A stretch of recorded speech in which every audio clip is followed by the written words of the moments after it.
The liturgy of the Word this Sunday, the first and the Gospel reading, depicts the life of two widows. These women are not only examples of exceptional generosity, but also are models of great faith. Saint Mark describes that Jesus was sitting at the temple treasury, watching people making donations to the temple. Many rich people donated large sums of money, and then a poor widow deposited 2 small coins which were not much valued. But Jesus proclaims that her contribution is greater because she gives everything she had, her whole living. The Temple of Jerusalem was at the center of Jewish life and religion. The Jews believed that the temple united them with heaven. So, the people of Israel made pilgrimages to the temple at least 3 times every year. The Gospel does not say whether this widow came as a pilgrim or living around the temple premises. These collection boxes in the temple were built with heavy metals. When the rich people deposited valuable coins, they created much noise, and everyone instantly noticed it.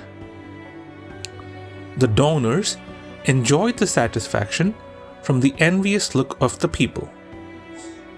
But when the widow deposited 2 small copper coins, they neither make any noise nor did anyone notice it.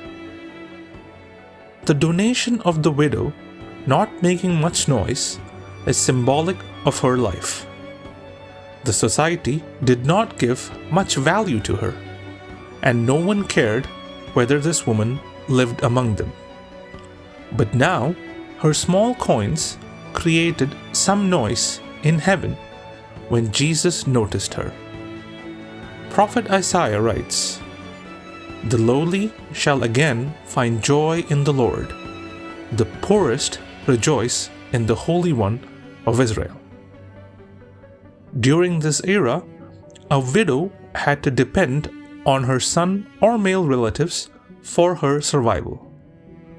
When she had no family, she had to submit herself to the charity of others. The Bible describes orphans and widows as God's own special people. When they lose their earthly support, God remains their spouse and parent. A percentage of the tithes from the people were spent for the needs of such people. For Jesus, the poor condition of the widow shows the failure of the society, especially that of the authorities. St. Lawrence was a prominent deacon in the early church. He was born in Valencia, Spain, and traveled to Rome with his Greek teacher Sixtus. When Sixtus II became pope, young Lawrence was appointed a deacon. He was also in charge of the treasury of the church. Sixtus and 4 deacons were executed while offering the Holy Mass in the catacombs.